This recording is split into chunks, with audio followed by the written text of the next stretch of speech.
Lemon Amiga presents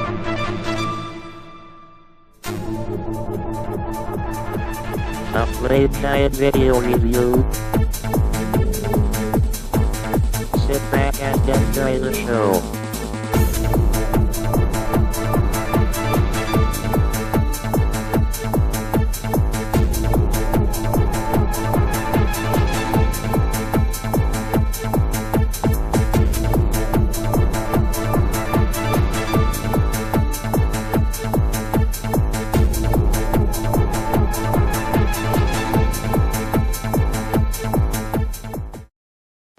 Hi there, welcome to another Lemon Amiga game guide and review. This time we'll be taking a look at the 1989 game, The New Zealand Story, developed by Choice Software and released by Ocean.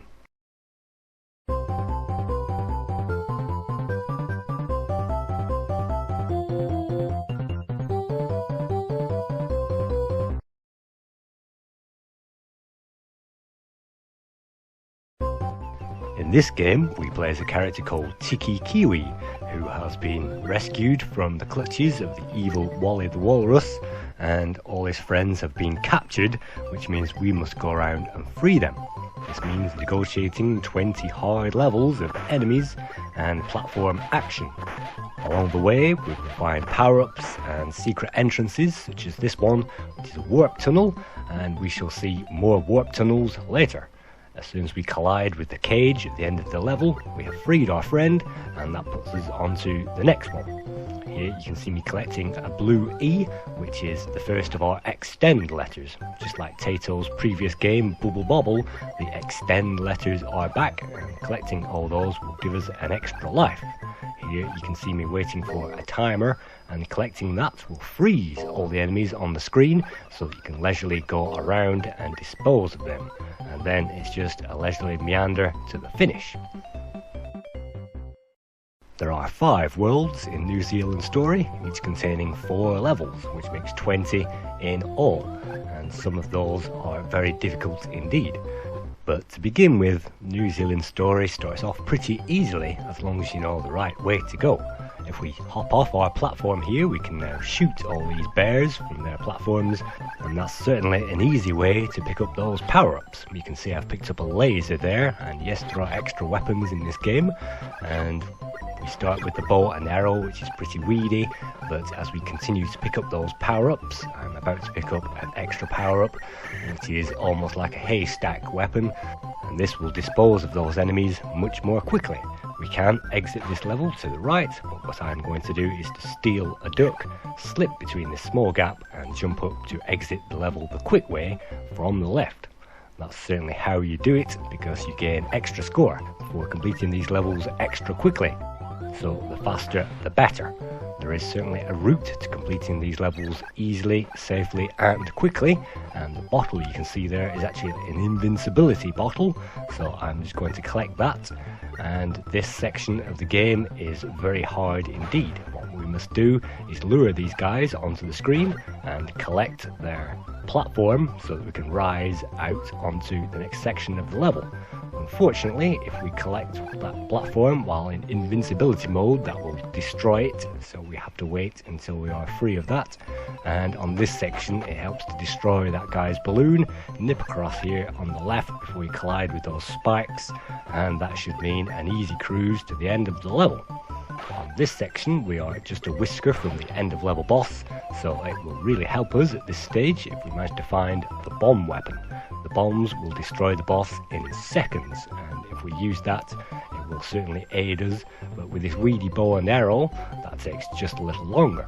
We can milk these enemies and lure those out of the way there, but as you can see, that has just revealed a very lowly apple, and that won't give us much score either.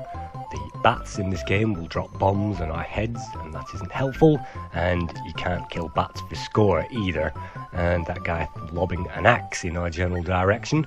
The levels are timed, but even though there is no visual timer on the screen, a message will appear and a hurry up devil will come and attack you, but we can continue as long as we are still alive.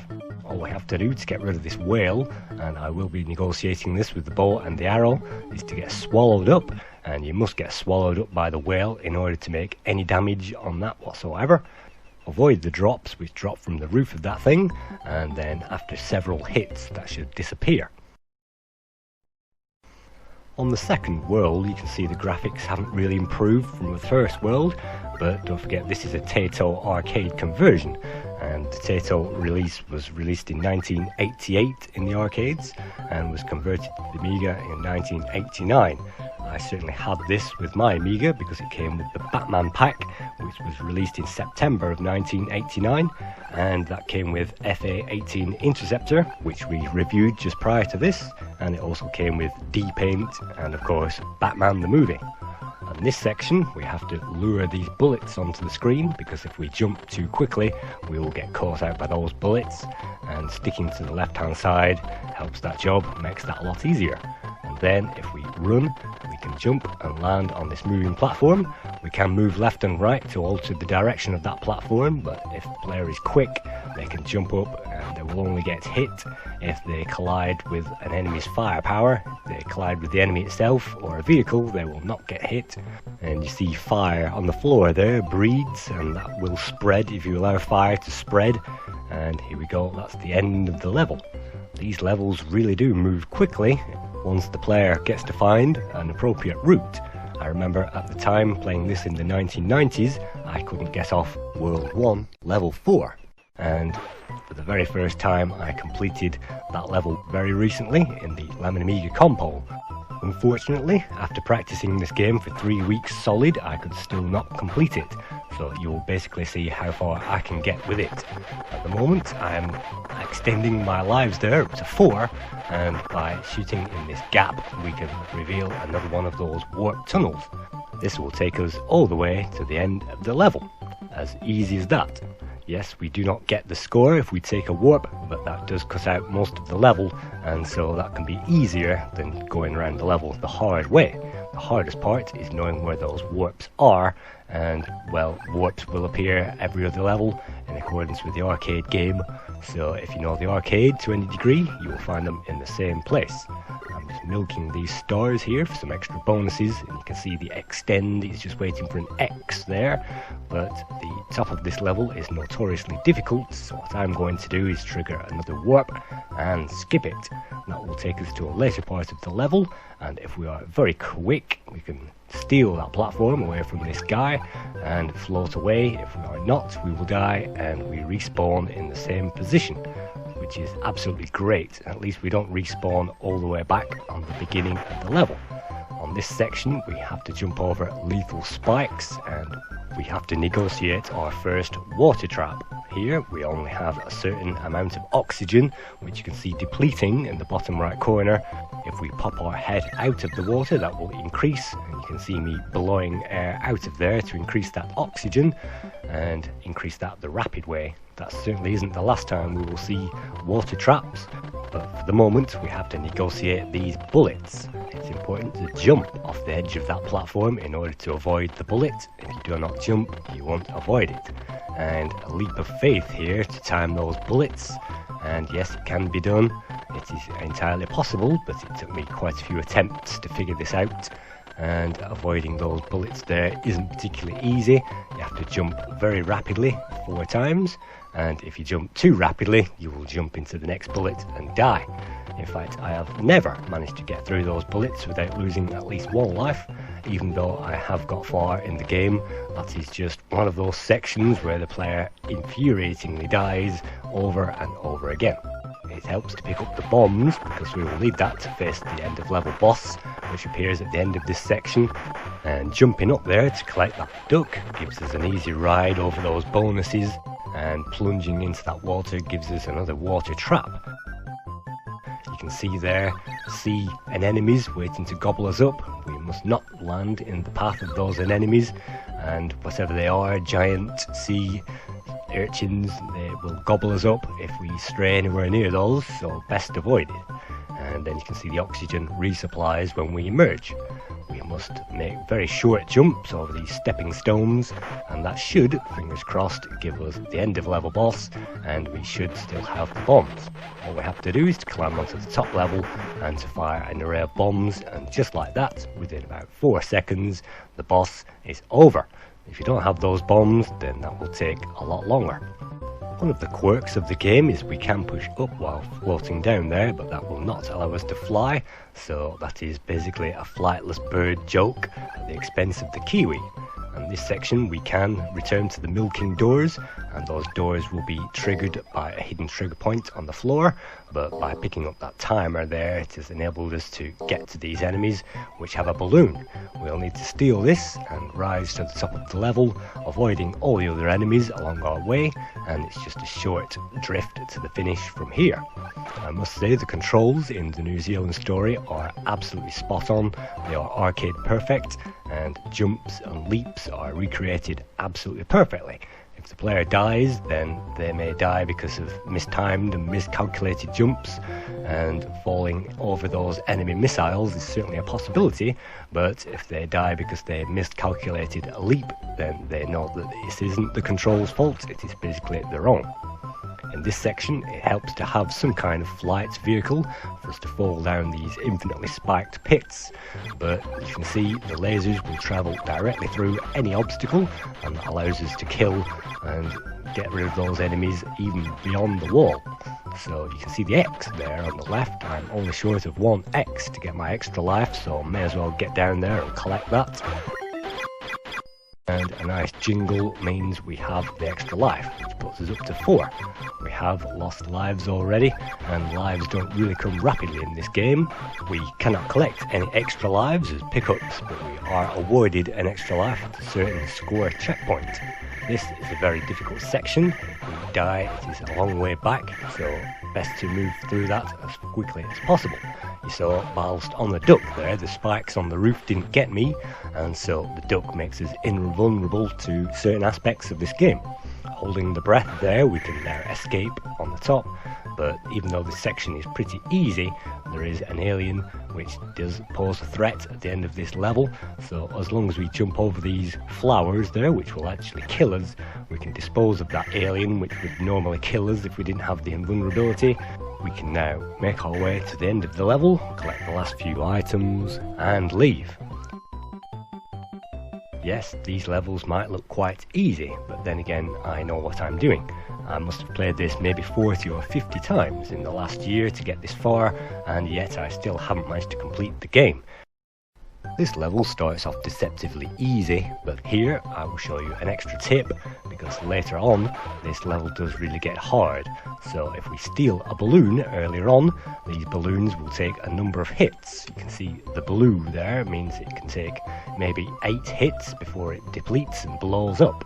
That balloon will change colour depending on the number of hits that it has taken. Certain rock platforms will disappear after just 1 hit, and the metal platform we saw earlier, the axe-wielding guy, the metal platform is actually indestructible. But on this section, if we just avoid the spikes yet again, we can use the balloon to float over a notorious pit of death, and if you fall down there it really is game over, and we can avoid that spiky alien because any touch of that alien will kill us. And you saw the arrow there manages to knock our balloon power down to yellow, which is fine. Avoid the dropping bombs there, and without a balloon this level would be hard to say the least. And another water trap. You saw I moved straight through the wall there, and exiting one balloon next to a wall, the player can certainly go straight through there. That isn't really a bug in the game, that's just a bug in the code, and sometimes code just does that. In general, this game is a perfect companion to the arcade masterpiece, and I have to say they have done a great job converting these graphics. Maybe not a perfect graphic conversion or a perfect sound conversion, but the levels and the playability of the arcade is there in spades, and avoiding those traps there which you have to learn the hard way. Even the stars in the sky must be avoided on this level because they was killers, and up to 5 lives there. On the next level, it is similarly important to plan ahead and acquire one of those balloons early. You can see the graphics have certainly had a hike from the very first levels that we tried, and in fact the graphics get better with every level, and so the next levels will be better than these. But you see the buildings and the clouds and the sky in the background there are as detailed as the arcade, and you can see me trying to get on top of that balloon. Yes, we can grip a balloon from above or below, and so that gives us yet another flight option in this game and makes the game extra playable and actually extra unique. In this section we will find an enemy which will usually gun us down, but because we have the balloon, that will only deplete that by 1 point, and when we duck into the water here we have to actually get under this giant enemy, which is yet another trick which I only learnt this year during the Lemon Amiga Games competition. And avoiding this guy there, I literally had to jump out of the water to avoid that. And sometimes you can plan routes and wait for those things to go, but I like to get through the levels pretty quickly. On this section the game offers 2 ways to climb the level, but if we wait there the bats will kill us. Luckily once again we respawn in the same place, and we actually respawn flashing. That means we are invulnerable for the space of 2 or 3 seconds, and as long as we grab that platform in that space we can be invulnerable and leave. On this section we find the longest, hardest water breathing section of them all. We have to hold our breath all the way to the top of the level, and you can see our friend squirming like mad there as he holds his breath and then take another breath for the next section. Underneath us there is an enemy which is notoriously hard to kill, so the only way that I have found to avoid that enemy is to avoid it triggering in the first place. Unfortunately, one contact with those stars means a life over, but that means we can leap off this waterfall, and the enemy which would have killed us, a spiky enemy on a balloon, no longer triggers, which is absolutely great. And we are just another step again from the end of the level, but we've managed to get killed. What I'm actually attempting to do is to get the bombs again, and that will mean the enemy is very easy. As long as the player has the bombs or the haystack, they will find the enemy very easy. In fact, the laser weapon isn't bad either, it's just that the bow and arrow is pretty weedy. Once the player has acquired the duck, they can hop into the end of level boss section and simply stay on the top of the screen firing bullets in the boss, just like this. You can actually disappear off the top of that screen and be invulnerable to the boss's firepower at this stage, and this is probably the second easiest boss in the entire game. With the bombs, it's certainly a joke. The difficulty curve in the New Zealand story tends to have spikes. I remember I was stuck on level 3 for a long time when I had this game on the original disc with the Batman pack, and I didn't get any further, and yet the levels after that become much easier, and then you'll find difficult spots in difficult levels, but certainly easy end of level bosses after difficult levels can be very welcome. And this world sees us underwater, which is yet again another easy world with a very difficult section. Once you are through that very difficult section, the rest is very easy, and certainly easier than the second world which we struggled on. So just passing that spiky ball there, that floating mine, is very, very difficult to avoid sometimes. You have to time that correctly. And looking at an alternative save here, I'm just going to show you the correct routes to complete this level. There are many routes to complete these levels, but on this level there are at least 3 or 4 ways, and one of the ways includes going into this sea and avoiding all these spiky creatures which will kill us on contact, and taking breaths of air there every so often. If we take the left hand route and avoid that an enemy, we can just about nip in there without getting grabbed and swallowed by that thing, and then we can hop on down, follow the first or the second route down. It doesn't really matter because all routes lead to the end of the level, and periodically taking breaths there means it's very easy, and I certainly didn't expect the game to be so easy at this stage.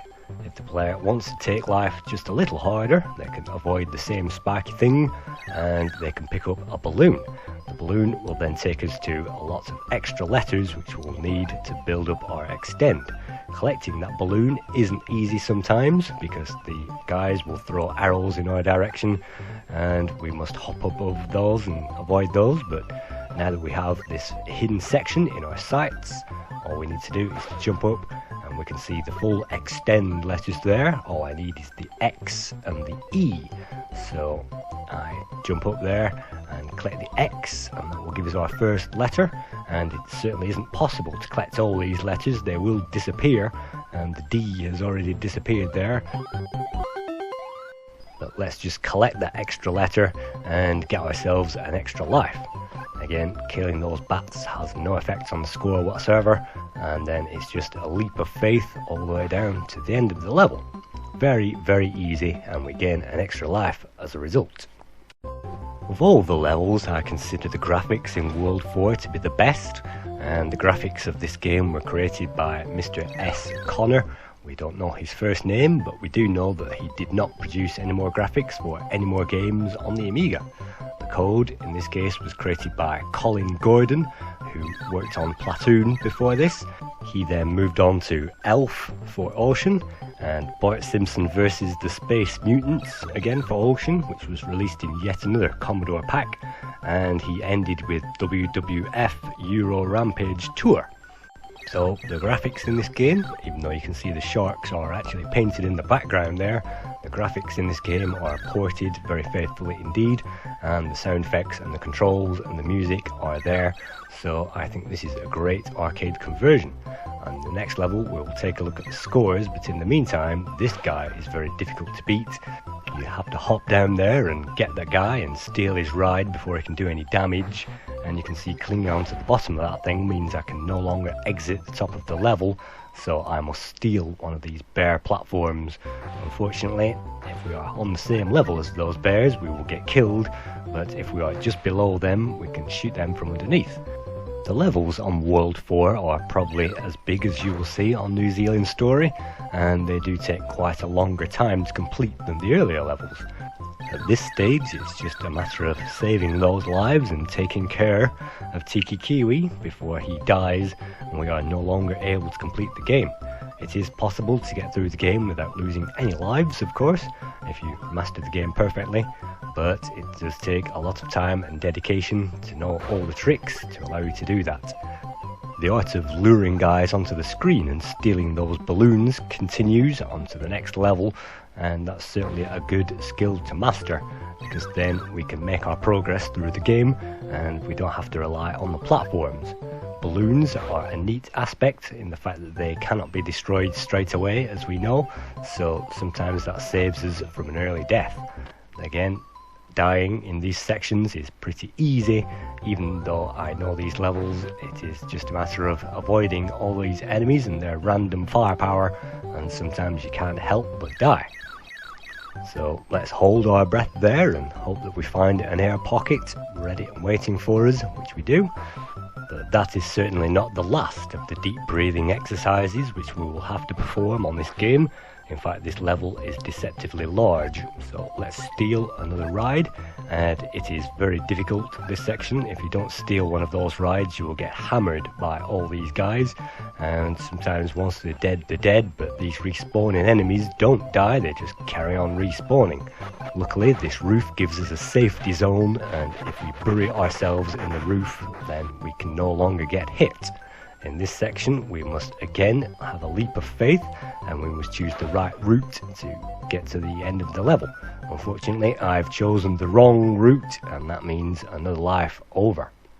The third route down is definitely the way to go, so let's take another deep breath and attempt that. Taking a look at the scores, Amiga Format gave this game 94%, CO Amiga gave it 88%, Your Amiga gave it 86%, and the One gave it 84%, praising its clean-cut, uncomplicated action, and they said the game had a perfectly balanced difficulty curve.